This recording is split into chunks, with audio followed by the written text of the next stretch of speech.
thoughts. I think what people, Betty was saying last time, people really enjoy the more personal kind of walk down memory lane things than just talking about the current book. So, Right. thought I would, let's start with that. Hair looks good. Who was it? Oh, Marguerite said your hair's starting to turn white. Or, yeah, Ursula. Yeah. Gee, All right, I need to go in there more often. we practice. All right. Yeah, that looks. Well, I'm just going to say, John, thank you for joining us and helping us celebrate our 120th year. It reads, Scott and I are sorry our dad is not here to zoom in with you, although I don't know. He wouldn't know how to do it anyway. He probably would be late. Not work very well. Just griping about it not working. But anyway, he certainly enjoyed your friendship, and I remember him saying back in the recession of 2008 and 2009 that our bookstore certainly gone out of business if it weren't for John Grisham and the signed copies. So thank you for joining us again this year. He's meant a lot more to us than the 40 copies of Time to Kill we got signed for him. He is, and I was just going to mention that in a second, but I was going to say that actually you helped us, and I'm sure you remember this. We certainly do, but you helped Reed celebrate our 100th year in business as a gift of our to our community of Tupelo and our region. You came down and spoke at the Lee County Library to the largest crowd we've had and probably will have, because the fire marshal said that 700 people was too many for that library. So 20 years ago, you came back to Tupelo to speak to everybody, and people still certainly remember that. You'll always have the record. You'll have the record. Lee County Library. And as Scott was talking about the A Time to Kill, I've got something that I thought you would enjoy, John. You may not have saved this, but we did. I'll hold it up to the people watching. But this is the invitation we sent out to our friends at the bookstore here in 1989. A powerful courtroom drama. That was Willie Morris's quote. A stunning first novel by John Grisham. So that was the invitation, and lo and behold, 44 people came and bought a copy of A Time to Kill, and I'm not sure what that's worth now, but those 44 people that got those signed first editions are happy they did. It was a good investment. Absolutely. Better than gold, probably, Scott. Absolutely. I've got my copy, and I've found a couple of copies in estate sales that I've kept. So you didn't tell them that, hey, this is worth a lot more than $5. They got more money than they ever thought they'd get for a book, and I got it for a lot less than it was worth. I think that's a good investment on everybody's part. But yeah. Anyway, those were happy, heady days. I think our mutual friend Steve Holland was the one that asked me if we would have a signing for you, and I remember you said that there was a store in Memphis that you went into, one of the bigger box stores, that told you come back on your second novel, that they didn't do first novels, and I think you said you haven't made it back there yet, but you did go to that independent store up there, Burke's. Critical fault on their part. And then really when, I'll show it, the Firm came out, and Tom Cruise in the movie, it was like Michael Jackson concerts. I mean, people were showing up at midnight, camping out here to make sure they were one of the ones that got to see you in time to get the personal signatures and get to meet you, and away it went. I'm looking for a picture. Scott's scrolling along now, so I'll just keep talking. Well, he says, I mean, it is. He's not there yet. I know. I'm just. But oh, and all right, I've got an inscription on the Firm I was going to read to him. It says, it's pretty good. This is your second book. Shoot. Jack Reed Jr., thanks for the book parties. Here's to many more. Best wishes, John Grisham. And so here's a Zoom party. Many more since then. I was looking at how have you been? Tell us what you've been up to other than writing The Widow before we get into the business part of the conversation. Well, Jack, I've just been I really can't say what I've been doing, but it involves, let's just say this, involves CIA. Writing. Involves writing.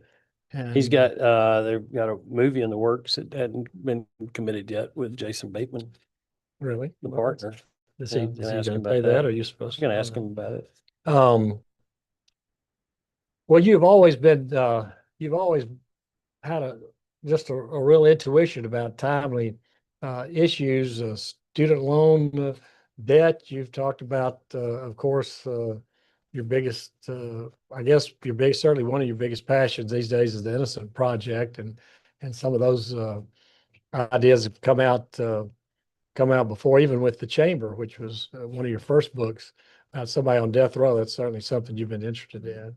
I didn't realize in reading your forward to the best mystery stories of the year that you had actually defended two accused murderers when you were a defense lawyer up in South Haven, and both of them got off. Both of them got off uh, for self-defense. Oh, John. That was well done. That was the real thing. That was the real McCoy. Those guys were hoping you really knew what you were doing as a young lawyer back then.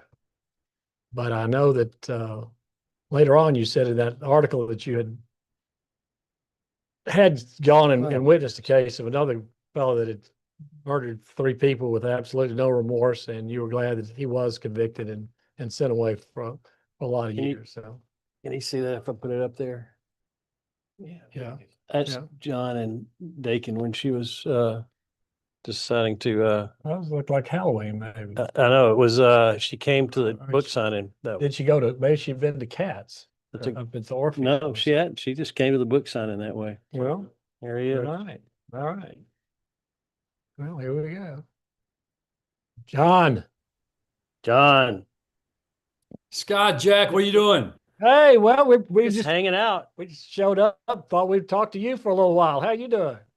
I couldn't be better. Couldn't be better. How's Tupelo?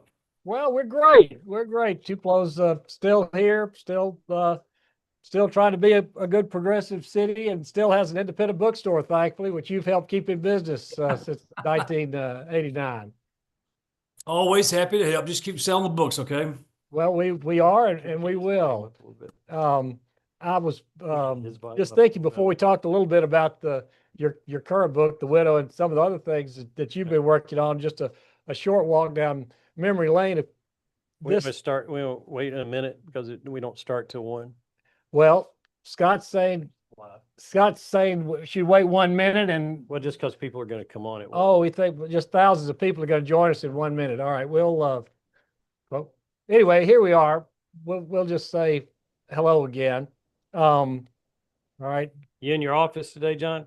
Yeah, downtown. The farm is about 20 miles south of here, and I write there every morning and then come to town around midday for stuff like this, and of course for lunch, and that's the most important part. And and kind of enjoy downtown Charlottesville. So yeah, it's not a bad life, guys. No, well, thankfully you've helped us have a better life too. I was going to say that this event with you is part of our 120th year at Reed's year-long celebration. Hard to And believe. so, Hard to so believe. thank you for keeping the family business in business this long, and for the family still talking to each other, much less the business still in business. Who was it? Your great grandfather, right? Our grandfather. Your Our grandfather. grandfather started in 1905. He was a Big Jack's uh, father, 1905. yeah, yeah. And I'm sorry Dad's not here to say hello to you anymore. I'm he sorry. he enjoyed y'all's friendship very much, and But he would have really messed up the Zoom call, so it wouldn't have worked very well for him. yeah, he'd probably just be griping that he couldn't get on or something like that. But he did say, I remember him saying during the 2008 recession, he said, our bookstore would be out of business if it wasn't for John Grisham and these signed copies we get to. That was about all we sold for a couple of years here when things were tight. But I was thinking that, or reminding anybody that's watching this too, that you actually did us a huge favor, and your fans, our 100th year in 2005, you came down and spoke at the Lee County Library, and it was Reed's. We said this is our gift to the community, and free appearance. and you still have the record for the most people at the Lee County Library, 700, because that next day the fire department said y'all had way too many people in there. We're going to have to check it next time. So congratulations on that. So you'll always have the record. Got the record. Okay, good. And everybody's safe. We're all safe. Biggest crowd Right. at the Lee County Library. And then I was going to show you just, this is, for if you can see it, that's a picture of the young you there, 2005 at the Lee County Library, speaking that night. You look very at ease, very, very handsome, very at Long ease. time ago, fellas. Long time ago. Well, you weren't wearing your glasses. You didn't need to. But then here's the first best memory though. Yep. This is the invitation to the book party at Reed's for A Time to Kill. Yeah. And you had gotten Willie Morris, pretty darn good person to vouch for you, a powerful courtroom drama. Yeah, he never read it. He never read the book. Did he not? I was, bet he did. No, he didn't. I was pestering Willie around Oxford back in 1988. The book was coming out. I'd met him. I was still in the legislature. We had a close mutual friend, Ed Perry. And so Ed Perry arranged a dinner with Willie and some others, and I went over, and he knew I was, he knew what I wanted, and he was trying to write, but he was probably drinking too much. But it went on for some time, and then there was another meeting somewhere, maybe another, I don't know, but I was stalking him. Yeah. And finally he said, look, son, I'm going to tell you what Sherwood Anderson told William Faulkner in 1920 in New Orleans. He said, I'll read your damn book if I don't have to, I'll blurb your damn book if I don't have to read it. Okay, fair enough. He said, I'll go one step further. He said, you write the blurbs and I'll sign them. Well, at that point, I was home free. So I wrote several blurbs, a stunning debut, a powerful drama, Willie Morris. Willie never saw it. And then when the book came out, he didn't read the book. And I didn't hear from Willie until The Firm came out. 2 years later, when The Firm came out, Willie wanted 10% of all my earnings because he blurbed A Time to Kill. That was Willie. We loved him. Yeah. We were lucky enough to have Willie at the Gumtree bookstore here too, for his books. And what a wonderful soul. I know you spoke at as one of the eulogies, I think. It was a great funeral. He would have been proud. William Styron, David Halberstam, William Winter, all these great New York writers that he had worked with over the years and was really close to, and he just died too young. Well, he was one of Mississippi's great literary exports to the world. Certainly a wonderful wordsmith. After that we sent that invitation out, and you showed up. We at the time talking about records, but we had the largest book signing at the time for A Time to Kill. 44 books. 44 books. 44 books, and the people that still have those signed first editions, I bet are glad they still do. Well, the publisher was unknown. Winwood Press was a small, brand new startup in New York. Nobody heard of them. All the other publishers had said no twice, at least twice. The agents had said no. Finally got an agent who went back to, made the rounds again, and there were a lot more publishers back then. Everybody said no for the second or third time.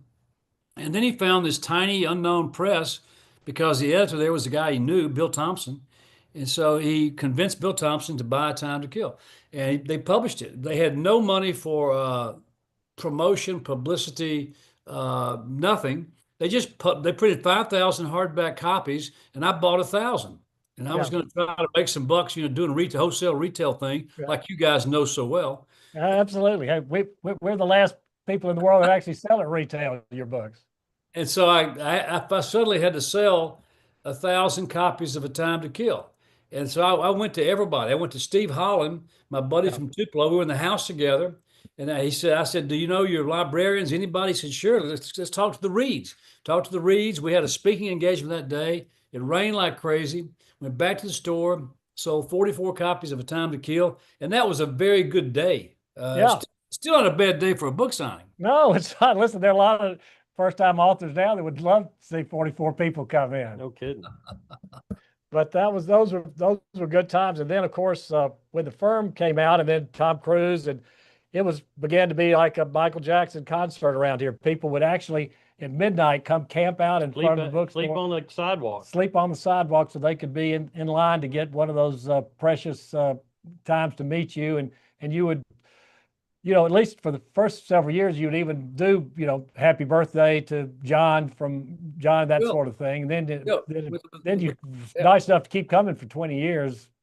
With people who are that enthusiastic, I never felt like I could just do an assembly line. So I would stop and talk to people for a few minutes and take photographs and inscribe the books and all that. And you guys were there. There were times we got up to like 10 hours of Yeah. nonstop signing, and with the Firm, the Pelican Brief, the client, and the Chamber came out in '94, and things. But at that point, it just gotten unbearable because we did a 15-hour signing in Memphis one night at Burke's Bookstore that just Yeah. was, because it's a much bigger area, close to South Haven, where I was from, and it was not any fun. And Yeah. we said this can't go on, and so I stopped signing for a while. Came back and I said, okay, here's what we're going to do: give out 200 numbers. You got to limit the size of the crowd, and I'll sign 2 books per person. That would take 5 hours, and Yeah. that's enough for a book signing. But nice problems to have. But it Yeah. reached the point to where we just couldn't do it anymore. Yeah, but you didn't quit signing because you would sign and send to us, which was huge for our business here.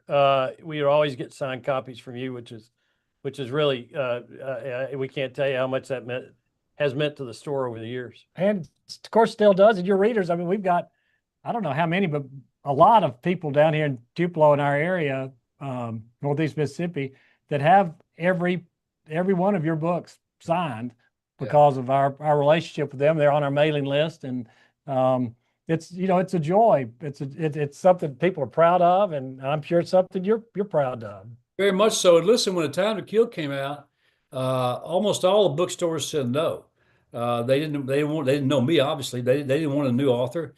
And so there were 5 bookstores that said yes. You guys, Richard Holworth at Square Books, John Evans at Lemuria in Jackson, Corey Messler at Burke's in Memphis, and Mary Gay Shipley at the bookstore in Blytheville. Those 5 stores not only said yes, but you open the door and welcome me in, say, hey, come in, let's have a book party. And so when the Firm came out, it was only 18 months later. The Firm had a lot of pressure behind it from the publishers, from the buzz, from the Booksellers Association, and there was a huge demand from the very beginning. And suddenly I was wanted all over the country because back then book tours were still very common. That's the way you promoted the book. And there were just a lot of demands. And I said, I'm not going to do that. I'm going back to the same 5 stores that opened the doors for The Time to Kill. And to this day, I still sign 2,000 books for you guys, for Richard Holworth, for John Evans, and for Burke's in Memphis. Mary Gay closed, 10 years ago. I still sign those 2,000 books every year because, as you say, you've got fans, loyal fans who have every book autographed. And that's why I keep doing it, and I'll always do it. Well, Jack's made fun of me earlier because I did buy a lot of things. Well, a lot of things, but this one happened to be, I did buy A Time to Kill at an estate sale from somebody recently, signed first edition, and he claimed that I was taking advantage of them, but I told him that they got more money than they ever imagined they would get for a book, and I got it for drastically less than it was worth. Seems like a win-win to me. Don't worry about it. You got the best end of the deal. That's just right. valuable. Well, moving on a little bit before we get to the widow. And by the way, I was lucky enough to be hiking in Sicily last week, and I saw in the front page of the front door of the bookstore in Palermo, Sicily, La Vocata, the widow, right there. So I don't know, how many languages do you think you're published in now? It's over 50. Ballpark. The Italians are very enthusiastic. We do very well in Europe. UK is the second biggest market, then Germany, and then France and Italy are close. We do, again, very well in Western Europe, much less so around the world. The Dutch are incredible. Scandinavians read a lot. Asians not so much, and very little in South America. We're up to 50 some odd languages, and we add 1 or 2 every year. I love to collect the foreign editions, Uh, I bet. every contract with a foreign publisher states that I get 10 copies of the books. I have 10 copies of 50, whatever, how many books, and I can't store them all. So I box them all up.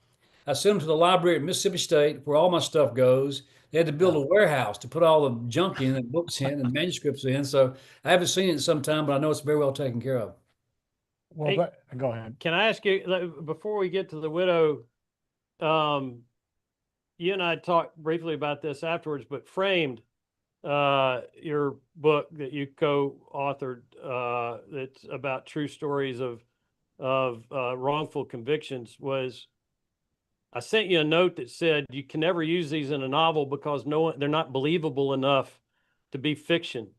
That was one of the most extraordinary books I've ever read. It made me think that if there was a murder in Tupelo and I happened to be in London at the time and came back and they wanted to interview me about it, I better damn well get a lawyer because somehow I'm going to get blamed for it. It was incredible, and I think there's a little bit of that in The Widow as well, obviously. Well, the thing about Framed, it's my second work of nonfiction. The first one was The Innocent Man 20 years ago. And that's where I was exposed to wrongful convictions. And I've learned over the years that there's so many innocent people in prison, and most people don't believe that. But it's true. And every wrongful conviction, by the time you go through the process of correcting a wrongful conviction, hopefully freeing the person and exonerating the person who spent 10, 15, 20 years for a crime they had nothing to do with, uh, they're great stories. From a storytelling point of view, they are fantastic stories because of the human suffering. Anytime you have great suffering, you have great stories. It's not always nice. Great drama, injustice, corruption, perseverance, and hopefully exoneration and salvation. Hopefully all those elements are together.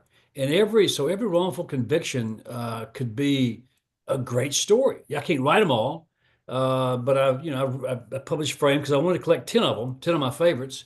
And I'm still on the board of the Innocence Project and still working to free the innocents. Well, congratulations. Thank you for that. And you've done through your novels. I know you've touched a lot of people who would never have just studied the issue on their own, but through reading your books. I mean, that comes through in several of the threads of several of the books. And we're talking about the firm. I don't know whether it was chicken or the egg, but the legal thriller in the 90s, I mean, all of a sudden it was on TV, it was in the movies. I mean, you were just riding the crest and you were surfing the highest wave. But I guess just talk a little bit about that, about the timing of what you knew to write about and how that just blossomed. Jack, I don't know if it was timing or just plain luck. It happened. What happened in 1987? Scott Turow published Presumed Innocent. Great And book. massive book, a great book. He made him rich and famous, and he was on the cover everywhere. Well, went on to become a very good movie with Harrison Ford. It was a huge story, huge book, and that sort of electrified the sleepy genre of legal suspense, legal thrillers. And I came along 4 years later with The Firm, and suddenly everybody's writing books about lawyers, and they still are. That led to a lot of TV shows, and it all happened at once. It wasn't all because of me or Scott Turow, but we certainly got the interest going and proved that you can make really good movies and TV dramas from books about stories about lawyers and police and detectives, and that's what happened in the early '90s. It's all gone now. I mean, some of those shows are still around, but the movie business is so different now that I have not had a movie made or adapted in 20 years, and all my stuff's for sale. I mean, it's all I Well, now love. there is I love it all adapted. there is a rumor that you've got the partner might have a deal with Jason Bateman. Is that right? Well, there's the deal. There was the announcement, and I've lived through many announcements before. All sounded great at the time, and I've learned you never with feature films or television, you never believe anything. You never get excited until they start filming. Because once they start filming, they're spending big bucks and something's going to happen, hopefully good. But up at that point, we had a movie all set to go, Runaway Jury in Biloxi 25 years ago. And at the last minute. We had cast, Sean Connery, Gwyneth Paltrow. We had a great script. Everything. I didn't do it. They had it all ready to go, budget, everything. And at the last minute, the director cracked up and walked off. I mean, at the very last moment. And so that killed the project. And it took 7 or 8 years to make that movie. So anything can go wrong until they start filming. So just I hope it's Justin Bateman. I hope it's the partner. I hope it works fine. Did you and I remember we talked about this a little bit, but people watching may not remember. But you're a totally hands-off point of view where the movies were made. But I know Gene Hackman died recently, and I know he was the star of The Chamber. Did you ever meet Gene Hackman? Did you meet any of the stars that did those movies? Unfortunately, no. He was in 3 of my adaptations. He was in The Firm. He was Yeah. one of the big firm lawyers. He's Tom Cruise's mentor, Yeah. Avery Tollison. He was in The Chamber, which was not a good movie. He was also in Runaway Jury, which he played a great character. And I went to all 3. I didn't go see The Chamber because I knew it was not going to be any good. I didn't like the screenplay. But I went to see The Firm several times in Memphis when they were filming. Runaway Jury the same in LA when they filmed it. And I'd go meet they invite me to come meet the cast and the directors and producers, and it's always fun. I never got a chance to meet Gene Hackman, and that's a big regret. All right. One of the things I'm gonna hold this up again, but see, I'm prepared. The best mystery stories of the year. Yep. Did you enjoy it? It says edited with an introduction by John Grisham. Sure. How much input did you have in that? And It's really good. and I want to refer to your comments too. Well, I'm the editor for this year. They do one every year, and a friend named Amor Tolles, a great writer. I know him. He sent me a note a couple of years back. So I just served as editor of Otto Pimsler's Mysterious Bookshop, series books. He said it was a lot of fun, and I'm glad I did it. Otto's a great guy, and do it if you want to. So I did. And I told Otto I was not going to read 1,000 short stories. I told him, you screen them and give me your top, I think top 25. They're all short stories. And I'm happy to read those. And I'll pick out my, I think, top 10 or top 15. He picked out his top 10 or 15, and we put that in the book. But it was a very pleasant experience. That first one, the Golden Road, or something about the guy that kind of has the one night stand with the. Well, I don't want to give it away, I guess, but anyway, that's a great one to get your interest in. There's some one very of the good things you stories. said in that book that I did not remember from our early days was that you were actually 2 for 2 defending real murder trials when you were a defense lawyer in South Haven, and you got them both off on self-defense. Yeah. Yeah. My first murder case was just a few months after law school, and I had no business being in the courtroom. It was not a capital murder. It was, as we used to say, plain old-fashioned murder, simple murder. And it was a honky-tonk shooting that went bad, and everybody had a gun. So it was easy. It was easy to prove that it was self-defense. I won 2 murder trials in the first 3 years of being a lawyer, all court appointed, all small fees. I got paid $1,000 for each one of them. But it really piqued my appetite for trial work, and I was dreaming of being a big time trial lawyer. That was my dream back in those days when I was 30 years old, and I had heroes. Some of the great trial lawyers in the state were still very active, and that's kind of what I was thinking about, but never got close. Well, a number of those short stories were murders that seemed to make sense. They didn't seem like, some people just deserved it. And then the one in Alaska with a euthanized or assisted deaths was fascinating. There were some really, really great short stories in there. I encourage people to read it. Speaking of great criminal defense lawyers in Mississippi, I was in law school a couple of years ahead of you, but Steve Farice was in my class.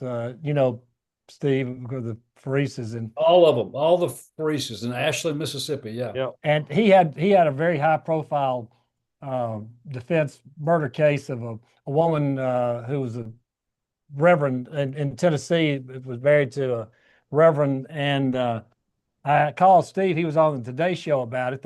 It was a big high profile. I called him and I said, "Well, Steve, good job." I said, I thought you represented Mississippi really well. You're well spoken, but people still think a lot of us are, barefoot and can't put a sentence together. And well done, and I'm proud of you." I said, um, "That what do you think the toughest part of your defense is going to be?" And he said, "Well, Jack, I'm gonna have to get around that the 4 bullet holes in his back." Yeah, yeah, could be a problem. He said, "I think he just turned real quickly." He turned real quickly. Anyway, Hey, good time. I've got a question for you on the widow. It seems to me I that got to sell some books. I don't want to put words in your mouth, and you have always been welcome to tell me when I'm incorrect. So feel free again. It seems to me that it was a little bit more like A Time to Kill in the way that you generated characters. It was 174 pages before you got to the big event, which was surprising to me. Normally that happens in the first page for you. You do, and not that you have a certain formula, but it's 40 chapters, 10 pages long, and this one had 2 and 3 page chapters, which made me just stay up at night, because I just thought, well, I mean, I can read 6 more pages. Well, I can read 4 more pages, and I just kept reading until 2 in the morning. So I just talk a little bit about this book, and it is different. I love the book, by the way. You've written a lot of books that I love. I think I put this in the top 5. It's just a wonderful book, but it is different than your normal. It's it's the big difference. It's the first time I've written a pure mystery, a real whodunit. And all my books, or most of my books, are about suspense, or suspense novels, thrillers, call them what you want to call them. And so they all have little mysteries. They all have questions of who done it. They have questions of how's it going to end? Who's going to get the money? Who's going to get killed? There's always some mystery and violence and countdowns and backshadowing and all that kind of stuff that goes into a story, but not a real mystery. And I wanted to try something different. I had a good story. It took a while to develop. And I love the idea of a lawyer being on trial. And so you get to play out all the courtroom stuff, which I really enjoy, and see, let the juries love, readers love to think about cases and guilt and how they would react if they were on the jury. And it was all an effort to string you along with a real mystery and have a surprise ending that works. And so mysteries are a little bit different, because you have to have a certain amount of false clues, some red herrings, some suspicious stuff that's not really, all these things go into it. So you have to keep all these balls in the air for a while before you get to the final ending and the final answer. That it was a challenge, but it's also a lot of fun. Yeah, I thought the red herrings were fun too. And again, we can't say too much about, but the characters. I mean, the lawyer himself, this 42-year-old guy, and his of course his relation with his wife. People will find out about that. Then his secretary. That again, it's hard to say anything about it without not letting some surprise out. But I mean, yeah, there were 2 people. The red herrings were pretty. Didn't do it. The red herrings were pretty red. Some of the, and I think maybe my favorite scene in the book, and I'll just tiptoe into it. Be careful. Was the son and Wally, the son meeting with the other lawyer. That was a great scene. I thought it was hilarious. Did that happen to you? It ain't. Is that? No, it's not revealing anything. The scene is when Simon prepares a will for the widow, for Eleanor Barnett. She had just signed one a month before, written by Wally, a lawyer across the street. And in that will, Wally had very carefully, almost secretly, named himself the beneficiary for almost $500,000 gift. She had plenty of cash, plenty of money, plenty of stocks. And Wally, being the lawyer, saw the opportunity to take advantage of her and her, her age and senility, and write himself into the will, which I saw one time when I was a lawyer. And so the wayward son comes to town looking for money, and he finds out that Wally represents his stepmother, the widow. And he goes into Wally's office one night drunk and just beats the crap out of him and puts him in the hospital. At the time, no one knew. Wally sure didn't know that will was not valid. No. Bill had been superseded by the one across the street, written by our hero. It's a really Yeah. funny scene. Yeah, that was a great scene, and the It is. his secretary coming to the rescue was pretty good too. It is a good reminder to check your wills and make sure they're updated, because you can have some crazy things happen at the end of life if you hadn't figured that out. And we've had some crazy stories about that. But Scott, that happens everywhere. I don't care where you are. right. Something about a death, an estate, some money being passed down. Maybe it's not a small amount of money. The heirs jockeying for position, the lawyers get involved, the allegations of undue influence by whoever was in charge of the last will. That's fairly common stuff in this country. And estate fights bring the estate cases bring out the biggest fights, brings out the worst behavior in people because they think they're going to finally get some big check for nothing, something for nothing, and they go to war. They hire lawyers and provides all types of good material for us. Agatha Christie made a killing with with a lot of those. Everybody sitting around the dining room table listening to the lawyer read the will, and then what happened after that. That was one of her favorite constructs. All right. What can you tell me about the alternate ending that didn't get in there? Because you have talked about that publicly, so I'm not bringing up anything. But you had a different ending, and Renee didn't like it. Yeah, let's don't go there. I think that Right. reveals too much. Okay. It was a very risky ending. I knew that when I finished it, and I knew that when she started reading the book, and she reacted badly, and I understood that. And so I said, okay, I'll send it to my editor in New York. He reacted badly. I said, okay. I showed it to my publisher in New York. She reacted badly. I can't fight all three of them. And when they line up against me, I'm helpless. So I had to keep writing. I had to find a new ending. Well, and some of your books have different ending. Some emotional, some wonderful. I mean, a lawyer ended up, on a beach in the Caribbean. I mean, those kind of dream things. But I'll tell you the hardest book that of your whole career for me was Sully, the Sudanese basketball player. That was a tough and ending. and the Lynn Bias kind of experience on that one, and It was directly inspired by what happened to Lenny Bias. He was yeah. he was the same age as Michael Jordan, University of Maryland, and they were rivals in every sense of the word. And people, the scouts and coaches, deemed Len Bias to be just as good as Michael Jordan. And I think they got drafted this one same year, maybe a year apart. And Lenny was a good kid who did not fool around with drugs.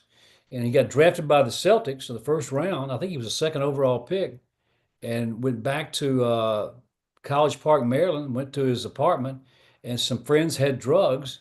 And I don't know if he's trying to celebrate or what, but he OD'd. He died immediately. And it was, or the next day. And it was one of the most tragic stories in all of sports. So that was how Sully was going to end anyway. The book, Yeah. we could talk about that. It's been out for 4 years. Right. So, but I love college basketball.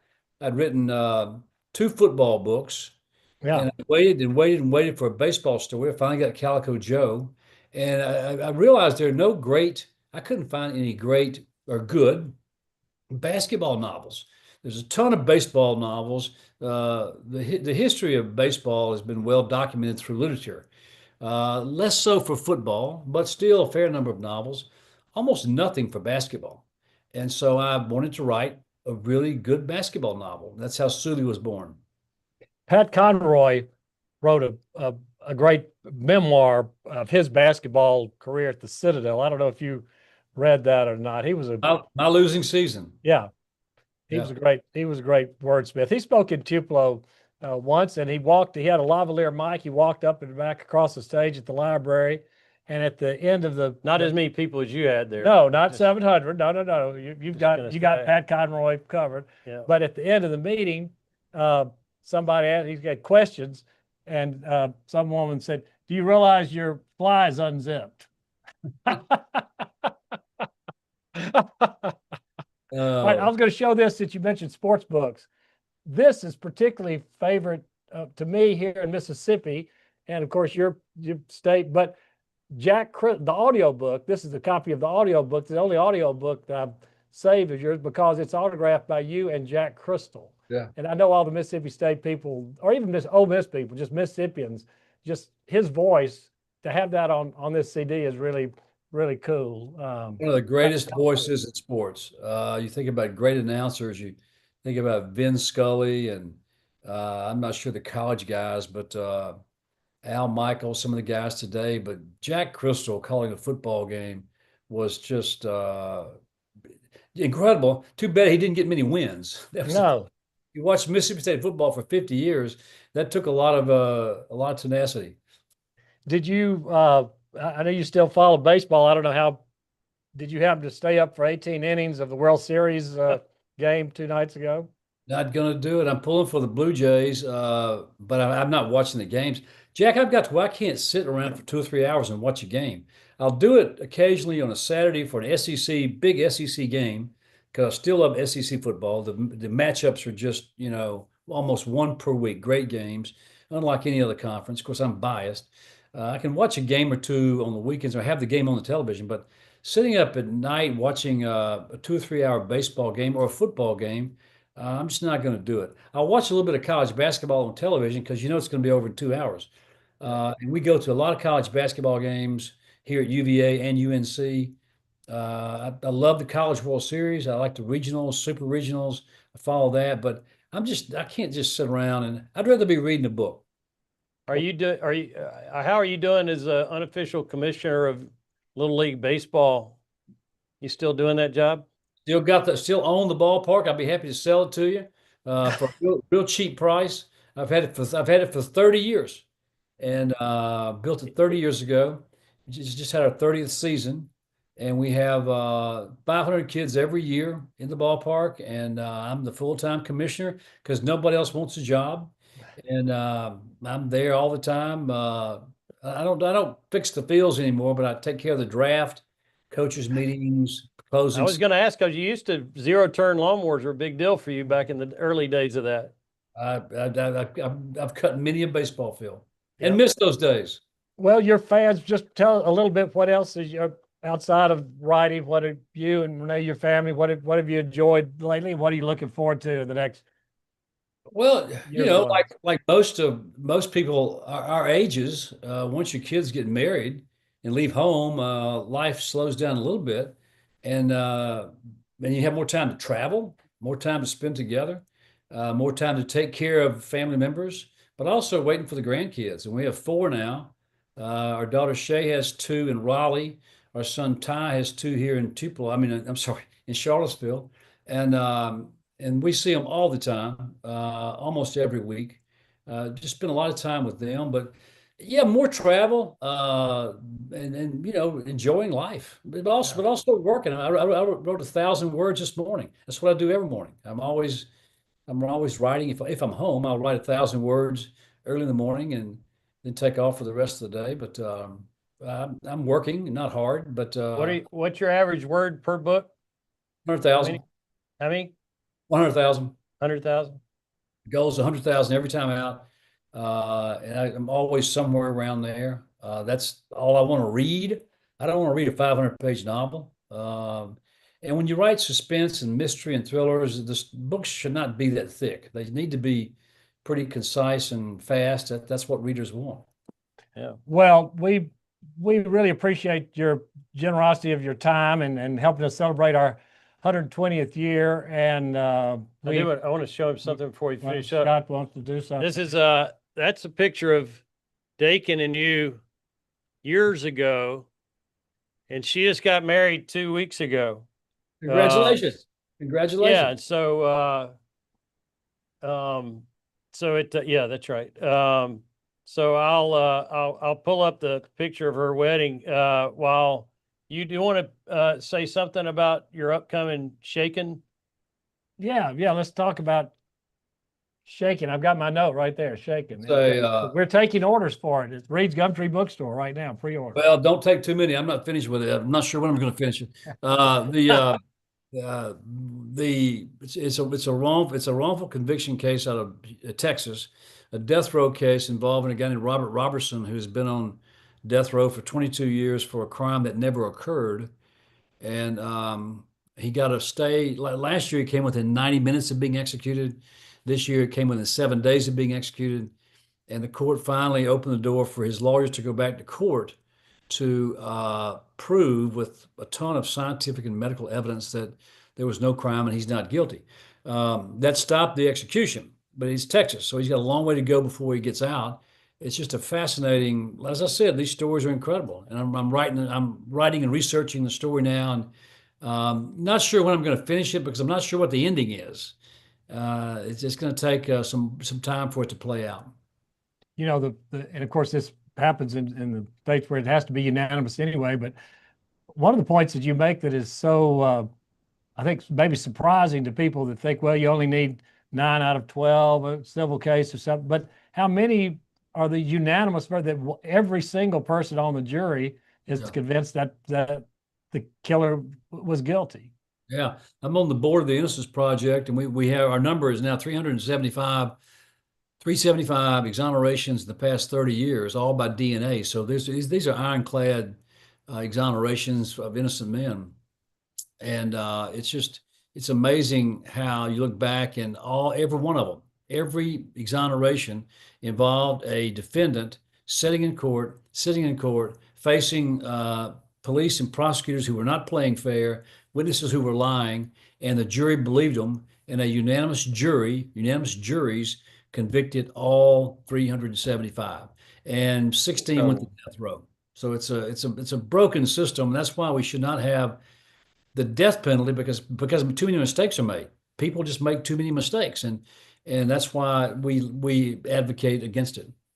Well, you talked about the day that you turned your opinion on the death penalty. Do you remember that story that you told about what happened to make you change your mind on the death penalty, or at least solidify your thoughts? It took place at Parchman in 1994. I was on death row researching the chamber. I'd been there several times. I knew the guards, I knew the inmates, the executioner, the warden. I'd been over there enough to know everybody. And I never met the chaplain. And my last visit there, we were sitting in the holding room, which is next to the death room with a gas chamber before lethal injection. The gas chamber's in one small room, and we were next door to it. It's where the inmate goes for the last hour of his life. And he sits there on a little bunk bed in a cold room with his chaplain and or his lawyer. And if he wants to talk to either one of them or a chaplain or whatever, he's already had his last meal. And it was a cold, damp day in January, and death row is a miserable place anyway, but in weather like that, it was especially bad. And we were just talking about this. He was a retired Baptist minister, and working on death row. And he asked me if I was a Christian, and I said, I am. Yes, I am. He said, do you think Jesus would approve of what we do here? And there was no way to say yes. There was no way to answer the question yes, because Jesus would not approve of killing. He taught forgiveness and redemption. He didn't teach retribution. And that's when I realized the death penalty is wrong, and I've been opposed to it ever since. Well, you've done a lot of good work. As I said, made a lot of people aware of that wouldn't be otherwise. Well, you've been generous with your time again, John. Thank you. It's good to see you even by Zoom in person, and you look great. Please tell Renee and your family hello, and thank you, and best wishes to you and from all your fans down here in Tupelo and around the South and the world. Keep writing and hang in there. I love Tupelo. Love you guys. Love the store. Love Mr. Big Jack, and congrats on 120 years. Thank you. Thank you, John. See you. Bye. Good to see you. Take care. Bye.